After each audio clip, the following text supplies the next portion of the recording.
अस्सलाम वालेकुम dear students.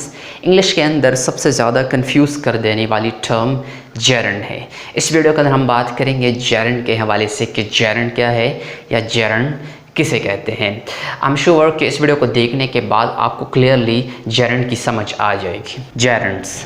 Gerund का दूसरा नाम वर्बल नाउन है, यानी वर्बल नाउन जेरंड की दूसरी नाम है। ठीक है, अब मैं पॉइंट्स में आपको समझाऊंगा कि जेरंड किसे कहते हैं। सबसे पहला पॉइंट है gerunds are actually formed from verbs.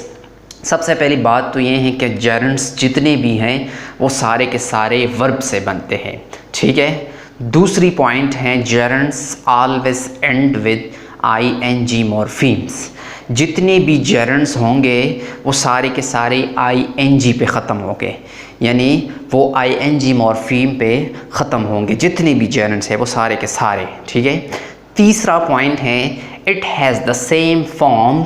यहाँ पे मिस्टेक है फॉर्म में, द प्रेजेंट पार्टिसिपल, यानी जेरंड और प्रेजेंट पार्टिसिपल दोनों बिल्कुल एक जैसे होंगे। ठीक है, यानी फॉर्म्स यानी शक्लें, फॉर्म का मतलब होता है शक्ल, यानी जेरंड और प्रेजेंट पार्टिसिपल की शक्लें दोनों एक जैसी होगी। यानी प्रेजेंट पार्टिसिपल जिसे fourth form of the verb भी हम कहते हैं, ing पे वो भी ख़त्म होते हैं, जेरंड भी ing पे ख़त्म होते हैं। तो इसी तरह जेरंड और प्रेजेंट पार्टिसिपल के फॉर्म जो है दोनों सेम हैं। चौथा पॉइंट है gerunds function as noun in the sentence.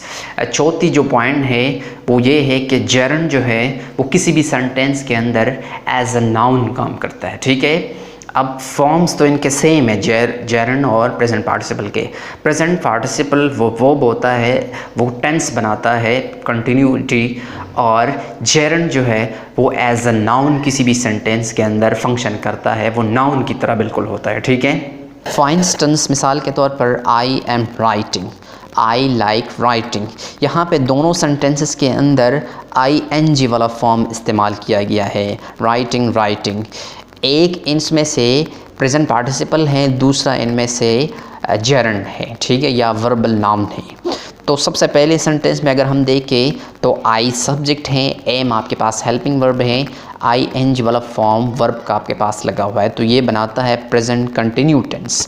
दूसरे में अगर हम देखें आई लाइक राइटिंग, आई आपके पास सब्जेक्ट हो गया, लाइक आपके पास वर्ब हो गया, राइटिंग आपके पास वर्ब नहीं है, तो इस वजह से इन्हें हम जेरंड कहते हैं, क्योंकि ऊपर वाले सेंटेंस में राइटिंग जो है ये कंटिन्यूटी शो करता है, प्रेजेंट कंटिन्यू टेंस बनाता है। नीचे में अगर देखें तो हमारे पास सब्जेक्ट हैं, वर्ब की पहली फॉर्म है लाइक की, और राइटिंग यहाँ पे लगा हुआ है, तो राइटिंग प्रेजेंट सिंपल टेंस में क्या करें, तो इस वजह से इन्हें हम जेरंड कहते हैं। इसी तरह दूसरे सेंटेंस में देखें they are walking, walking is a good habit. पहले सेंटेंस में वॉकिंग जो है ये एक वर्ब है, helping verb as am are के साथ लगा हुआ है, आर के साथ। ठीक है, दे आर वॉकिंग, तो ये प्रेजेंट कंटिन्यू टेंस बनाता है।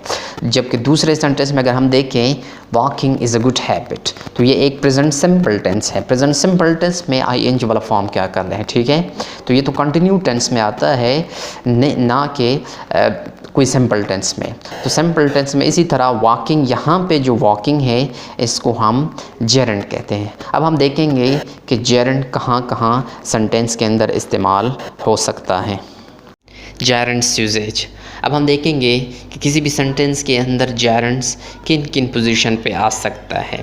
तो सबसे पहला है as the subject of a verb, यानी किसी भी वर्ब का सब्जेक्ट हो सकता है, यानी सब्जेक्टिव केस में जेरंड आ सकता है। ठीक है, जिस तरह नीचे एग्जांपल है walking is a good habit, तो यहाँ पे वॉकिंग ing के साथ आया हुआ है, जेरंड है।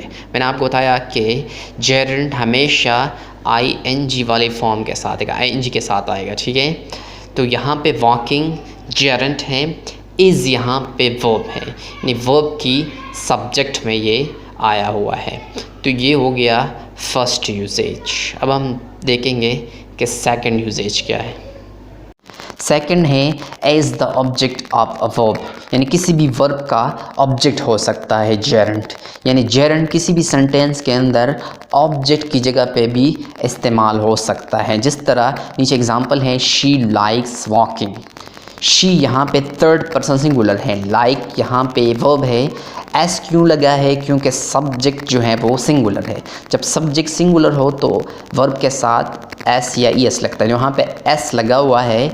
शी लाइक्स, वो पसंद करती हैं वॉकिंग। तो वॉकिंग यहाँ पे वर्ब नहीं है, present participle form of the verb नहीं है, ये यहाँ पे जेरंड है, एज अ नाउन काम करता है। ठीक है, यहाँ पहले से वर्ब मौजूद हैं लाइक्स, यानी ये प्रेजेंट सिंपल टेंस है। तो प्रेजेंट सिंपल टेंस में इंग फॉर्म ऑफ द वर्ब या present participle form of the verb या आईएनजी वाला वर्ब क्या करे, उसका कोई काम ही नहीं है। यहाँ पे पहले से वर्ब मौजूद है, शी लाइक्स वॉकिंग, यहाँ पे आपके पास जेरंड है। तो ये सेकंड यूजेज है जेरंड का।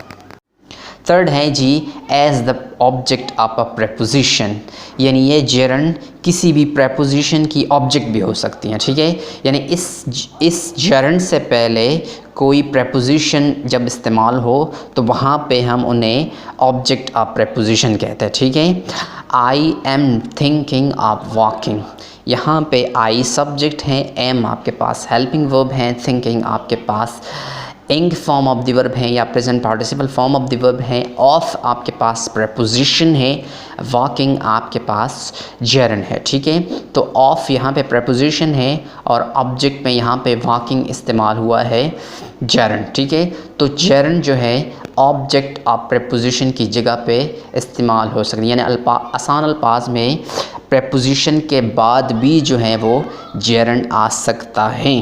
प्रेपोजिशन के बाद जब जेरंड आएगा तो वहाँ पे हम ऑब्जेक्ट ऑफ प्रेपोजिशन उसे कहते हैं। फोर्थ है जी एज द सब्जेक्ट कम्प्लीमेंट, यानी gerund as a subject complement भी इस्तेमाल हो सकता है। सब्जेक्ट किसी काम का करने वाला, कम्प्लीमेंट कहते हैं प्रेज़ को या एडमायरेशन को, यानी तारीफ़ को कहते हैं कम्प्लीमेंट, यानी सब्जेक्ट की तारीफ़ भी कभी कभार जेरंड करता है। कैसे करता है? नीचे एग्जांपल है, my new hobby is walking, यहाँ पे वॉकिंग जेरंड है, आईएनजी के साथ आया हुआ है। माय यहाँ पे सब्जेक्ट है। ठीक है, तो सब्जेक्ट की तारीफ़ क्या हो रहा है? वॉकिंग, चलना। कि सब्जेक्ट की न्यू हॉबी क्या है? वो वॉकिंग है। ठीक है, चलना है। तो माय यहाँ पे my new hobby is walking, my यहाँ पे सब्जेक्ट है, काम करने वाला है। मैं अपने बारे में बता दूँ, माय न्यू हॉबी, मेरी न्यू हॉबी क्या है? वॉकिंग है, चलना है। तो ये चलना एक कम्प्लीमेंट है। ठीक है, जो सब्जेक्ट के बारे में बताता है। तो gerund as a subject complement भी इस्तेमाल हो सकता है। उम्मीद है कि आपको जेरंड का समझ आ गया होगा।